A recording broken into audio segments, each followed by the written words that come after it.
Patients परेशान रहते हैं कि मेरी कमर में दर्द है, क्या मुझे डिस्क स्लिप तो नहीं हो गई, क्या मेरा ऑपरेशन तो नहीं होगा, क्या मैं ठीक हो जाऊंगा। तो बहुत ज़्यादा खौफ और डर पाया जाता है कमर के दर्द के बारे में। अस्सलाम वालेकुम, मेरा नाम डॉक्टर मोहम्मद अली है। मैं orthopaedic spine trauma and joint replacement surgeon हूँ और यहाँ लाहौर में प्रैक्टिस कर रहा हूँ। सबसे ज़्यादा जो कॉमन एक चीज़ है हमारे पास वो क्या है कि कमर में दर्द है। अब कमर में जो दर्द है वो ज़्यादातर जिसकी परसेंटेज 80 to 85 पहुँच जाती है, समटाइम 90% भी चली जाती है। This is simple back pain, इससे डरना नहीं है आपने। वो कहता है जी मेरी तो कमर में दर्द है डॉक्टर साहब, क्या मैं MRI करा लूँ, मैं एक्सरे करा लूँ, मैं अपना CT स्कैन करा लूँ। ये एक खौफो हिरास की वजह से मरीज़ समझता है कि जी मैं MRI करा लूँगा तो मैं जल्दी ठीक हो जाऊँगा, एक्सरे करा लूँगा। नहीं, ऐसा नहीं है। अगर आपको कमर में दर्द है तो अपने ऑर्थोपेडिक सर्जन या स्पाइन सर्जन के पास जाएँ, उनसे डिस्कस करें। हिस्ट्री के अंदर बहुत सारी ऐसी चीज़ें होती हैं जो कि आपको बताती हैं आया ये सिंपल बैक पेन है या आया ये कॉम्प्लिकेटेड या ऐसी पेन है जिसके लिए जो है ना मुझे कोई एक्सरे कराना है या MRI कराना है। अब मैं आपसे डिस्कस करता हूँ, आपको अंदाज़ा हो जाएगा कि आपको बैक पेन किस तरह की है। ज़्यादातर पेन क्या है? सिंपल बैक पेन, जिसको हम कहते हैं लम्बैगो। ज़्यादातर इसके क्या कॉजेज़ हैं?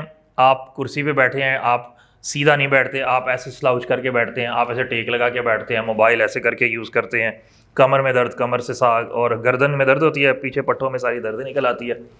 फिर आपका कैल्शियम लेवल तो ठीक है, आपका विटामिन डी लेवल लो है। हमारे पास इतनी तेज़ सूरज है कि हम धूप में जा नहीं सकते और हमारी रूटीन ऐसी है कि हम धूप में निकल नहीं सकते, वॉक नहीं करते। वॉक करनी भी है तो अर्ली मॉर्निंग करनी है, तो सन एक्सपोजर कम है। सन एक्सपोजर कम है तो उसकी वजह से विटामिन डी लेवल हमारा ज़्यादातर लो होता है। डाइट हमारी ज़्यादा जंक फूड है, दफ्तर में भी जंक फूड चल रहा है, स्कूल में भी चल रहा है, कॉलेज में भी चल रहा है। मतलब घर की जो अच्छी डाइट है वो हम नहीं लेते, वो हमने या सुबह लेनी है या रात को लेनी है। और अल्लाह माशाल्लाह हम सुबह के टाइम तो कुछ खाते ही नहीं है ना। बेसिकली वो कहते हैं कि नाश्ता अच्छा होना चाहिए, नाश्ता हमारा अच्छा बिल्कुल नहीं होता। 50% लोग करते नहीं है, करते भी हैं तो बस वो हल्का कुछ खा लिया, ब्रेड खा लिया और फिर चले गए घर से। तो बेसिकली सबसे पहली चीज़ आपकी आती है, आपकी डाइट आती है और उसके बाद आपका विटामिन डी लेवल आता है। ये दो चीज़ें अगर आप बेहतर कर लें, बहुत से लोगों की कमर दर्द बेहतर हो जाती है। फिर हम ना अपनी कमर को अपना समझता नहीं, हम समझते हैं हमसाये की कमर है, क्योंकि ना हम अपनी वर्जिश करते हैं ना हम उसका ख्याल करते हैं। बैठना है, टेक लगा के बैठना है, कई घंटे एक ही जो है ना वो पोस्चर में बैठे रहना, जिसकी वजह से दर्द निकलती है। नंबर 2, कमर के पट्टे, कमर के मसल बैठ के उनको स्पैज़म हो गया, लूज़ हो गए हैं, वीक हो गए हैं। खामखा अगर आप एक्सरसाइज नहीं करें तो आपके बाइसेप लूज़ हो रहे हैं ना, डोले भी तो छोटे हो रहे हैं, तो अब कमर में भी जो मसल है उसकी वेस्टिंग हो जाती है। ज़्यादा देर आप चले ना, बेड पे रहें, तो आपके घुटने के पट्टे, आप कहते हैं जी ये घुटने के ऊपर जो पट्टा है बड़ा नरम सा हो गया। वो नरम सा क्यों है?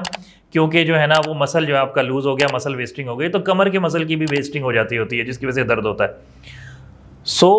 फिर हम फिजियोथेरेपी नहीं करते। अगर थोड़ी सी दर्द हो भी जाती है, एक दिन ओ जी मैं एक दिन फिजियोथेरेपी वास्ते गया था, थोड़ा ठीक सी, फिर मैं नहीं गया। भाई तो कमर तो आपकी अपनी है ना, तो आपने जाना है, फिजियोथेरेपी भी करनी है, दवाई भी लेनी है, डॉक्टर को फॉलोअप भी कराना है, तो फिर आप ठीक हो जाएंगे। जितने भी पेशेंट मेरे पास आते हैं, मेरी कोशिश यही होती है कि हम उनका एक्सरे भी ना करवाएं। अगर उनको चोट नहीं लगी, उनकी एज 40 से कम है, कोई झटका नहीं लगा, कोई वजन नहीं उठाया, एक्सरे में भी कुछ भी नहीं आएगा। एक्सरे में एज रिलेटेड डिजेनरेशन आएगी तो आएगी, वरना कुछ भी नहीं मिलेगा। इस वजह से आप हमारे पास आएँ, हम आपकी बात सुनेंगे, आपको इंशाल्लाह ट्रीट करेंगे, आप इंशाल्लाह बेहतर हो जाएंगे। जितने भी पेशेंट आते हैं, फिर मैं आपको बता रहा हूँ 80 से 90% लोग बिल्कुल सेटिस्फाई हो जाते हैं, उनकी दर्द ठीक हो जाती है। शर्त क्या है?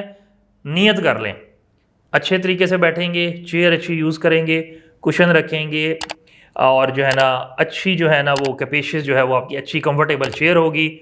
आप सफ़र करेंगे तो सफ़र के दौरान थोड़ा सा उतर जाएंगे, थोड़ी सी चहलकदमी करेंगे।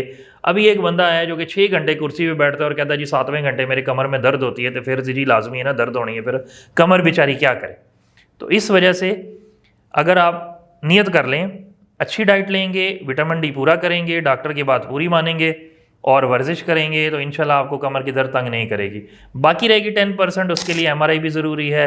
आया डिस्क स्लिप है, अब डिस्क स्लिप में भी लोगों का डर है कि जी ऑपरेशन है। नहीं, ऑपरेशन कोई नहीं जो होना, वो भी 90% दवाई से, फिजिकल थेरेपी से ठीक हो जाएगी। रही बात 5 to 10 की, उसमें कुछ में अर्जेंट ज़रूरत है, कुछ में अर्जेंट की ज़रूरत नहीं है, अर्जेंट ऑपरेशन की। घबराएं ना, आप आएँ, इंशाल्लाह अल्लाह पाक आपको शिफाए कामिला अता फरमाएगा।